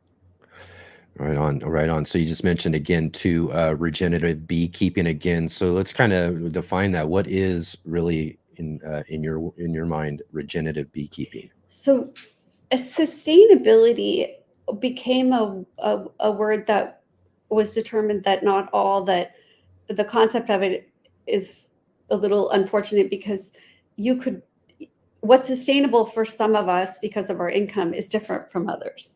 So that's not necessarily what's sustainable for the planet, right? So regenerative takes it a step further and says, how do we take things back into the earth, the waste? How do we not buy the offsets or fly the waste and put it in a landfill where I don't have to live and smell it? But where does it not affect any planet? And how do we make our system full circle so that we can support everything and not be having a cost to everything? So regenerative beekeeping meant I didn't have impact. I have as little impact as possible. I reduce and support other pollinators and the ecosystem in every way possible. So I came up with 10 or so principles for that. And fairly technical, but minimizing hive numbers is one. And I try to have one hive per 2 acres, for instance. I Okay. don't buy colonies ever. I haven't lost a beehive in 10 years. Most beekeepers lose a hive every year. I treat so that my bees don't spread disease. I know how to treat. That's probably the biggest hurdle for most beekeepers.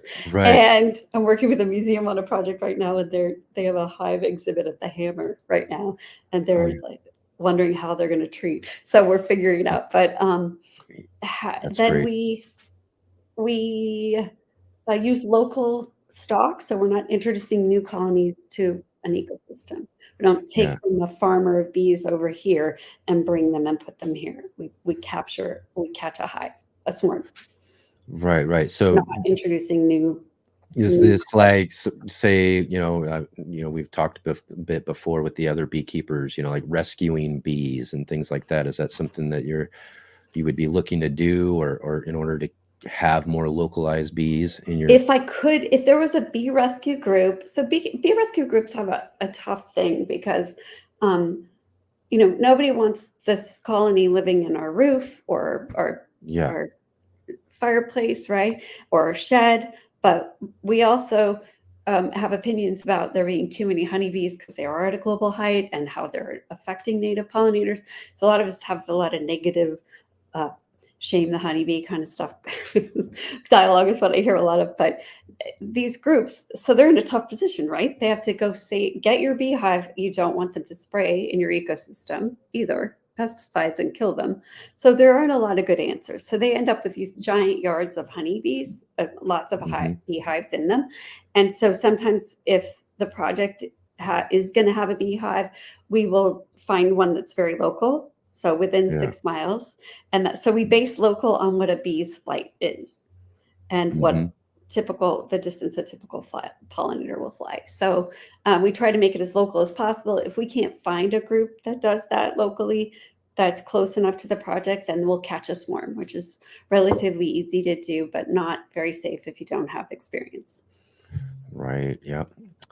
Excellent. And let's see here. Serena did ask just a little bit earlier there. We just had a big hurricane that went swiping through down there, and it looks like maybe another one on its We way had coming the through first Florida. hurricane in California last year.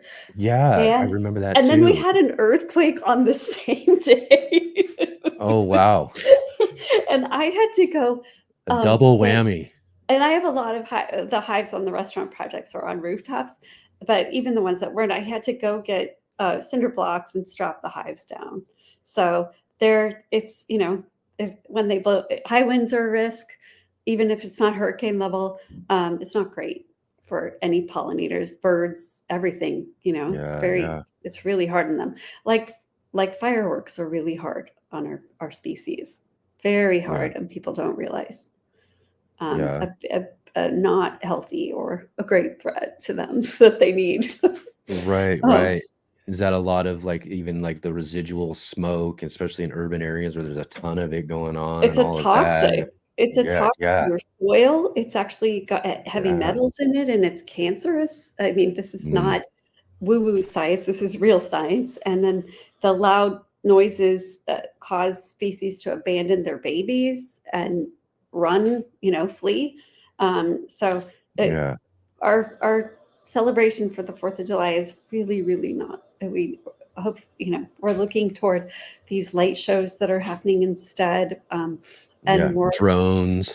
more regenerative solutions. Yes. Yeah. I've seen some of those drone shows. They're actually really cool. So, I mean, what a better alternative in a sense to those sort of risks that the other provides. But here it is. We're here in the U.S. of A, and fireworks are just a huge part of our tradition. So that's a tough one to really try to manage or work around. The fireworks, the high fire risk that we have, and that aligning with that same time of the year, it has been helpful to help open people's minds to shifting to something new and bringing awareness. Yeah, that is always the worst part of that day too, is the next day hearing about all the fires that have been started and all that sort of thing from that stuff. It's just horrible. See, Rick asked just a little bit earlier too, and you've mentioned a couple of times. Well, do you have beehives on top of buildings? I do. I have gardens, and I actually build these living walls, and I didn't know it when I built them at one of our restaurants. But when you have a restaurant and you have all this HVAC equipment, most people would say you couldn't put a garden up there, but you can put it on the walls. And I didn't realize it when I did it, but those living walls actually raise more species than and more birds, 50 something more species of birds and thousands more morpho species and other species than any other kind of gardening or farming.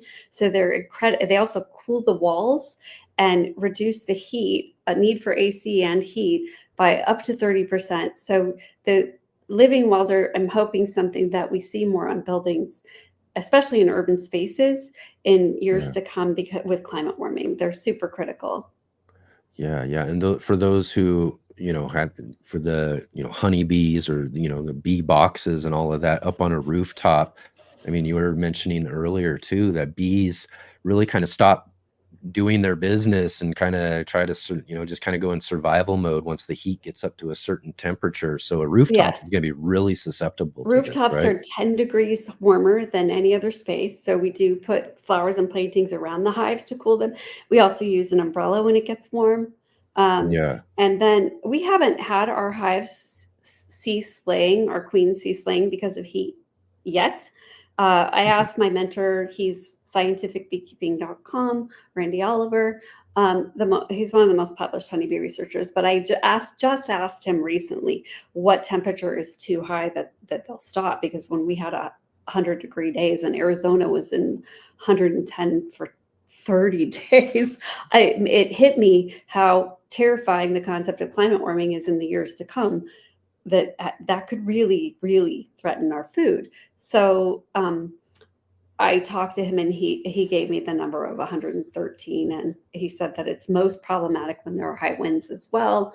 On rooftops, one of the things with honeybees is you have to consider how many floors up you are, because that is mileage. And so if you go up too many miles, they need food along the way. So you have to consider that and know what you're doing. Yeah, I always wonder too, because I've seen beehives and videos of beehives that are like in New York City up on the top of these skyscrapers and all of that. I mean, where in the world are they going to get their, to get their food and all of that? And I'm sure they're finding somewhere. I mean, they're getting honey and they seem to work there and all of that. But again, too, I just consider that travel that bee has to take. And I guess they will travel a ways away. Yeah, they will go up to 8 miles, unbelievably, but they have to have forage on the way. So there would have to be something blooming that they could eat. The nectar of the flower is sugar, carbohydrates, and then the pollen is the protein. So you don't want to go past so many floors. Past 10 is a little tough on bees. We are doing a pollinator project on a rooftop on a hotel in Beverly Hills next. I'm really excited, and we're going to have native bee habitat. So I'm super excited about that. And then we can do species identification and that's awesome. That's really cool. And again, too, the more we can do in our urban areas, and especially, in a lot of bigger cities and all of that, that is a lot of the acreage of a city is our rooftops. So like the more we can do to actually, create habitats and things like that in those areas through rooftops is a really, really good thing as well. Cooling rooftops is essential in climate change. So like Paris has those zinc rooftops, and so they were kind of ahead of the game of everyone, but they have those silver zinc rooftops that Napoleon loved. So he mandated them all across the city because he liked the glow at night that they created. Well, those cook those apartments at the top up to 200 Fahrenheit. So they are deadly and people die. So they have been ahead of the game because of this problem, and they have developed a way to grow on those, and they've kind of led the living wall and rooftop in very highly urban spaces you know, Yeah. so that at least there are people who are on the charge and doing Yeah. the work, but cooling those hot roofs for me is Yeah. a huge passion. It's a once hot, like your alley, it's a once hot concrete space, and now you're Mhm. sequestering carbon and creating an ecosystem, protecting the neighbors from mosquitoes, bringing Yeah. in habitat for species that don't have it because we've Mhm. moved in and Yeah. didn't leave any for them. So Yeah. Yeah, for us here, it's the channel's the urban gardener. We're city gardening. We're doing things like that and creating more spaces, habitat, things like that that we can grow in is only beneficial to our environment and to to our neighborhoods, whatever, wherever we are, it's just more and more growing in the city is more and more helpful too, especially when you're talking about the idea of cooling as well. All yeah. right. All right. All right. Let's see here too. I want to get through a couple more of these questions that you sent for me too. Let's see here. One of them. How else can we support bees and all pollinators? So I named a few of We've them. touched it. We've touched on a bit Yeah, I so can tell far. you one of my favorite late season blooming plants that has a long bloom is Mexican mint marigold, Okay. non-native. It's from Mexico, but it's similar to our climate. Really good at tolerating the heat. Very large plant, a tea plant that you can make a tea from that's lovely. Oh yeah. And then also woolly blue curls, that is a native Californian, also a tea plant, smells unreal, delicious. Yeah. Yeah. So there, what else? A lot of the native plants are really big. Smooth blue asters are a low ground cover that is blooming in fall that are really adorable. Um, Santa Barbara daisy. What else? The Yeah. Tithonia and the sunflowers. All the Yeah. butterflies need those big open flowers for kids. We call them pizza flowers. Yeah. So Yeah. that they can, like, especially the monarch butterfly and the swallowtails, they need a flower that is large enough to land on. So Tithonia, sunflowers, cosmos, and those will tolerate some heat. I'm blanking the yellow fall bloomer that's kind of yellow and brown, sunflowerish looking but smaller. African daisy, or no, it's not African daisy. I'm totally blanking on the name, but that's a Right. great. Someone will come up Yeah. with it. Yeah. Lots Verbena, more. hummingbird sage, also a tea. So Yeah. I do a lot of gardens for people who are like, I want tea, I want medicinal, and Yeah. then Yeah. I want butterflies. If you want a butterfly garden, one of the key things to think about is that many of those species are very, very what do you call it, territorial. So they'll Hmm. fight. So you want to put the host plants for one far Yeah. from the other. Okay, yeah. You got to think about those sort of things too. Let's see. Sarita asked about, here's an interesting question. Orb weavers love to make life-size webs that we can walk into, and that means bees might fly into them. Should we remove them if we see this? I I don't know. don't. Oh, And I had yeah. one right in front of the hive. Yeah. Because they're part of the ecosystem. And Right, right. yes, they're going to make a buffet out of the bees, but they're not going to eat that many really. Yeah. And so unless, I'm concerned that I'm going to continually walk into them, Yeah. I do walk at night like this. Sometimes we do got to think about ourselves, right? um, uh, and I leave them because they're part of the ecosystem, and most of them are harmless and eat a lot of bad bugs too. Yeah, that's true too. And one of the things we touched on when I was at the Southern Oregon Bee Association too was, I think one of the things that really surprised me mostly was seeing how many bees actually pass away. They only live for so long. 5 Uh, weeks, yeah, 5 and short so weeks. we get Yeah, really attached, and it's really tough, to think about the death of a bee and that sort of stuff, but it is kind of a yeah, part of the natural process, and totally. encouraging these other, whether they're spiders and all that sort of stuff, that if there's some sort of level of conflict that's going on there, that's a natural conflict, and just kind of Yep. It's should be kind of allowed equalizing. to go. Yeah. Yeah. So one of the good bugs that people always ask me about is that is less of an equalizer and really takes out a lot of butterflies. I mean hundreds. Is the and they're so cool looking. Is the praying mantis. So Oh, yes. those I will relocate because I've raised so many butterflies for projects. I've raised Yeah. thousands of monarch butterflies for Red Bull butterfly and Snapchat's gardens. Yeah. So those I will relocate. They're in the witness protection program. They go to another garden. Right. Most of your rats and squirrels and things like that is not legal in California to relocate them. It's actually Right. they're network animals, so they have Mhm. you're removing them usually kills them. They Yeah. starve and they don't have their family, so it's actually less kind than killing them is the thinking. It's Yeah. less humane. So Mm. just check So I your guess just like we were talking about earlier, you might as well bring in another predator and let them put up do the a sidewalk. job and get Yes, that owl box going. Yeah. yes. Right. Um, Yeah. Let's see here. Adam was asking, how far apart would a good distance to set up different habitats for different bees, pollinators, like for carpenter bees, bumblebees, hoverflies, if you're creating habitats? Should we be kind of keeping space for them or, maybe just let them all mix up and do what they do? So your native bees, 70% of them are ground or crevice nesting. Those habitats, those pre-made beehives for native bees, this always surprises people, but native bees actually need beekeepers. If you want to raise them, do not put out one of those houses unless you know what you're doing, because they need to be disassembled and overwintered in a specific way and cleaned every single year, or you will raise more parasites of those native bees than you will the actual native bees. So you're actually doing more harm than good. Um, Right. but to space them out, I've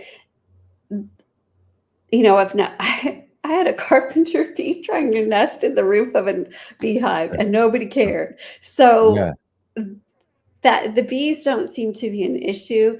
Um, Yeah. native honeybees you can have the hive close to one another. You will get bee drift. So the bees that belong to one hive instead going home to the other hive.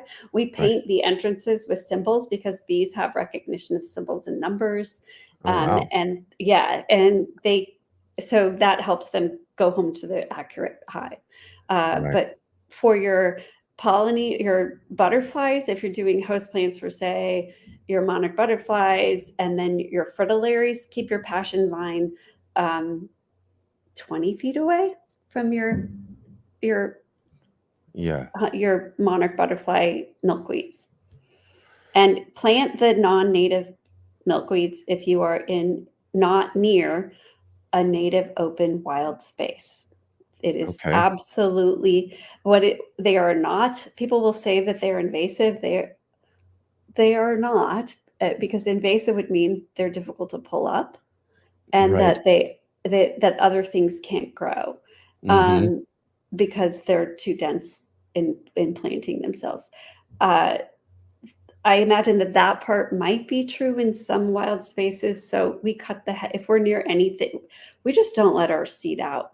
You can cut the heads of your seeds off every Yeah. year, and then you're at no risk of some bird spreading that seed anywhere. But UC Davis actually uses the non-native milkweed, and all of the hoopla that you've heard about non-native milkweed. If it's naturalized, like honeybees, if it's been near you for hundreds of years, like ours has, the Yeah. Mexican one, tropical one, there's absolutely zero science that it's harmful. And so a lot of people say, oh, there is science. I saw a study. Well, one study is hypothesis. You need two, and they have not been able to duplicate it. And as my Yeah. mentor, a biologist, says, I have lots of hypotheses I could not duplicate. Right. They're just ideas at that point. That's Yeah. right. That's right. And So so yeah, that's a great advice there too. Also, you left one of these great questions here too. If we want to buy honey, how and where should we buy it? Yeah, so buy it from someone who's small. Smaller beekeepers do far less harm to their ecosystem and other pollinators. Small means 1 or 2 hives. Yeah. They probably, and or less than 10 would be ideal. You want someone who's really small, that's the best. You can contact your local bee association or club, Yeah. like you did, Yeah. Yeah. and they always have small beekeepers that have honey. And have too much of it. Most of Mhm.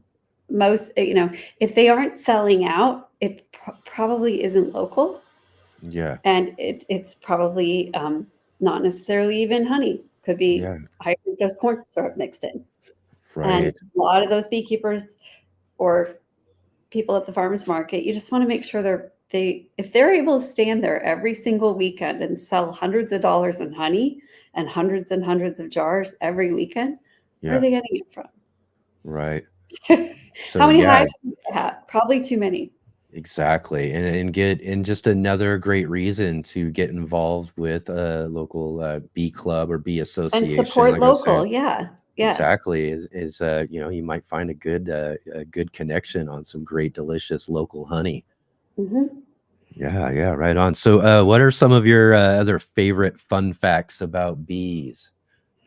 Oh gosh. So one of my favorite facts is that so the the honeybee only lives 5 weeks, and the the fourth and fifth week old bees are the ones that you see out in your garden.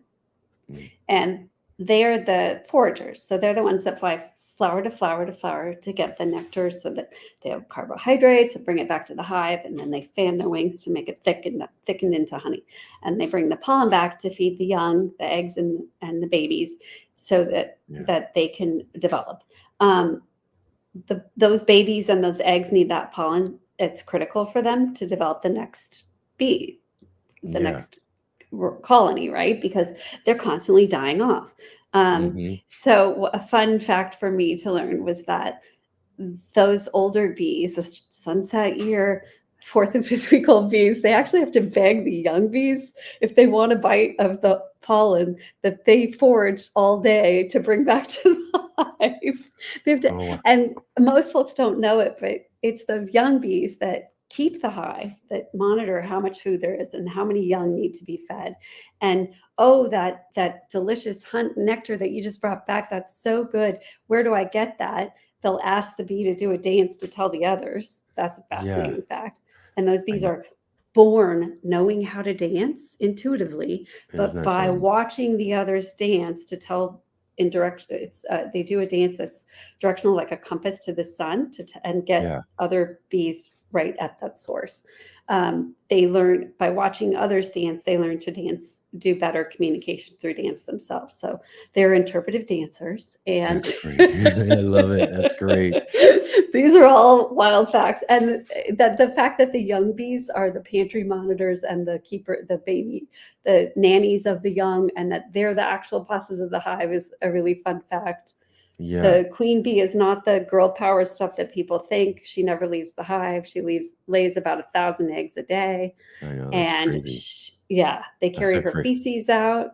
That actually helps spread her pheromone throughout the hive, Right. which is her scent, which tells those bees that they belong to her and that's Right. their hive.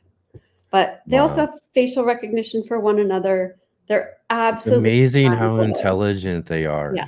And that was really one of the fun things that in my learning and all that too, when I went to go visit the bee association here and actually got to see a queen, which was great. They were like, oh, whatever, we're out here checking. We hardly, some of them are really good at hiding and all that. But I got to see a queen and everything, which was really cool. But again, this idea of intelligence was another thing that I found so fascinating. And more so, like you were mentioning too, about hives being kind of next to each other and how some will kind of go in maybe accidentally to some other ones. And from what I learned is the worker bees aren't welcome, but drones can go from hive to hive. And what they They can do is slut actually, around in any hive they want. yeah, and what they do is they really kind of talk to each other and transfer information. So they're like almost like the news carriers of the bees. So like they go around, they're like, okay, this beehive maybe isn't as healthy or something over Yeah, here, they and don't then have they're enough food to feed me. Yeah, or enough food and those sort of things. I yeah. found that just so fascinating, as well as drones don't have stingers and can't sting Yes. you. So Nope. yeah, that's really wild. Isn't that very Because they have fascinating? to mate the queen, so they have their male parts where they would have a stinger, and they have some of the largest of any animal, and because they have to do it while mating in the air, which is not easy. So they also have these gigantic eyeballs because of that. Right? Yeah, they do. They have eyes Exactly. almost the size of flies because of it, and they don't do any work. They lay around the hive. They don't clean. They don't. The female. The hive is 95% female, and at the height of the drone season, 5% male at the height. So that's Right. typically spring, but it's mostly female, and the female bees do all the work. Yeah. I make a point to tell young girls this, Right. and the boys lay around waiting to have sex and be cleaned Yeah. up after and fed. Yeah. And Yeah. that sounds like the life, but in fall or when it gets cooler, which is usually winter for most Yeah. now, they are pushed out and starved to death. So it's a pretty brutal death. And they also are the insurance policy carriers of the hive's success, because without them and without their sperm, there is no future colony. So Wow. Again, too, just it just kind of reiterates the idea that again, there's so many fascinating things about bees. There's so many just uh, intricacies and all of these things that really, when it comes down to it, there's a lot to learn. So if you're ever thinking about beekeeping, and really get in and learn, take the time to educate yourself, join a bee association or a bee club, something local, learn more about that, learn more about your local native bees as well too, and how they're affecting all of that. Encourage all of your natives through growing more native gardens, native flowers. Again, flowers, flowers, flowers. Just some really great stuff here. And before we let you go, I want to let you tell everybody just a little bit more about again your company and what you do, and where everybody can find you as well. So I'm in Los Angeles, and my company is LA based, but we have consulted on projects in Northern California and even Buenos Aires, Argentina. So my company does pollinator projects and edible and chef gardens, Michelin chef gardens. So whether we do them for residential homeowners or companies or headquarters or hotels and resorts with educational programs and hands-on garden project programs, or Yeah. whether it's orchards, we do all of it. Oh, And wow. it's a great big joy. It's a lot of fun. Yeah, it's great, and I really love following you and seeing all the stuff that you're doing and everything through your content and all of that you're doing as well. And I think that's really great. We do have links down below for everybody to go check out what you've got growing on there. And again, too, when I'm down in Los Angeles again the next time, we got to get Definitely together. I come gotta say check. hi. Yeah. Yeah, I gotta go Come see check some out of one our of these. projects. Yeah, I would love to do that. I'd love to shoot some video and get that out there Our as well recent too. residential project was dreamy. This family came to me and said, pull everything out that isn't edible and make it edible. Yeah, it's And we gave such them great. chickens in the front yard in Los Angeles. This is unheard of. So very cool. I love all of that sort of stuff. Again, too, what we do doing more in our urban neighborhoods and urban environments and spaces is just really great. And I love seeing some of these projects and everything. We'll have to definitely check out some of that as well, too. And again, just like I thought, this is just an amazing conversation with so much great information.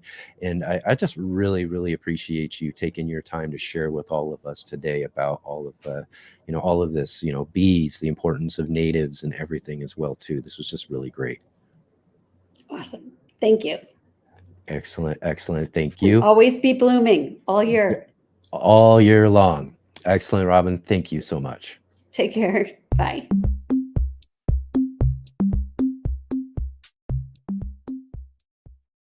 Let's Get Growing is sponsored by IV Organic. Hi, my name is Charles Malky, biologist and plant expert with IV Organics, where we grow cool plants, and author, Saving the World with the Home Garden. IV Organic 3-in-1 Plant Guard has 7 natural oils that protect your plants, not just from the summer heat, as well as winter cold, but also protects your plants from damaging insects and rodents. The oils in the product include castor, cinnamon, clove, garlic, peppermint, rosemary, and spearmint. These oils are natural insect and rodent repellent oils, which are encapsulated by the base powder, offering your plants months of protection at a time. One application per year will suffice for protection against damaging summer sunburn and winter sun scald, but if the target is pests, application as much as 2 to 3 times a year may be necessary.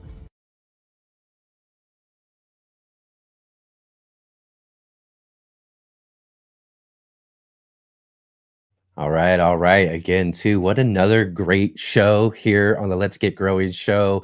And really thank you, everybody, for joining with us today for this just really awesome conversation with Robin. And again, too, we've got links right down below to all of what she's got growing on there.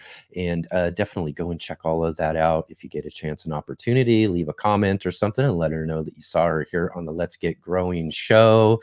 And yeah, just lots and lots of great things. We got lots coming up here as well too.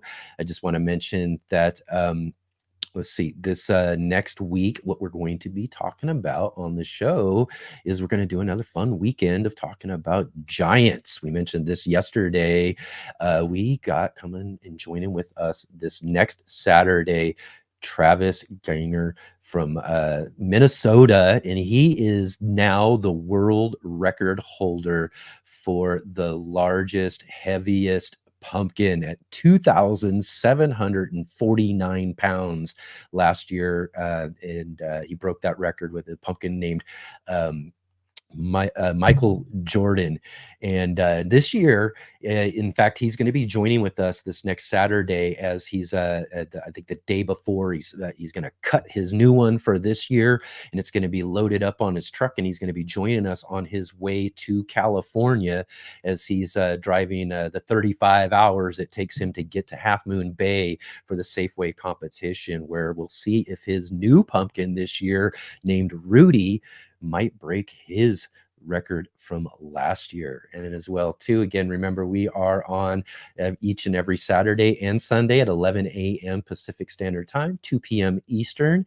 And next week's Sunday edition of the show, I just have to let everybody know too, is that it's usually on the second Sunday of each month, we are joined with our good friend, Master Gardener Scott Wilson from the Gardener Scott channel, and he answers all of our gardening questions. But he's traveling this next weekend as well, so he'll be having to postpone his visit with us until next month. But we will be joined for a gardening roundtable to continue our conversation about growing giants with our good friend Ryan Cook from Heavenly Hills Homestead and his friend Jason Covey, who's a really great giant grower, and we'll just dig in on growing giants and all about that as well too.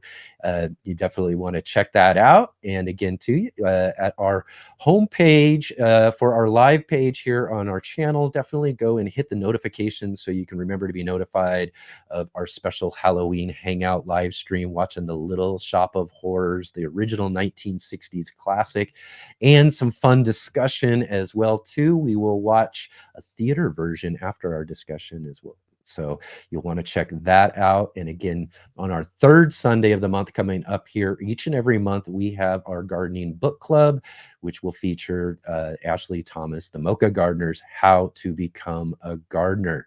So you definitely don't want to miss out on all of that, as we have that growing on here on our channel and our Let's Get Growing show. So you'll definitely want to join us for that. And if you are here at the end of our show right now, definitely hit that like button if you haven't already, and hit the subscribe button as well as the bell notification so you can be notified of all of our videos and upcoming live streams, and definitely share with all of your friends. And if you have a moment as well too and you're on Facebook, definitely go and check out our links that we have in the description to come join us in our urban gardener community on the Let's Get Growing group, where you can continue the conversation here from the show, and as well share share some pictures and videos of your gardens so that I can see what you all have growing on. And as I mentioned too at the beginning of the show, we do have some seeds that I'm giving away for our Prax cherry tomatoes.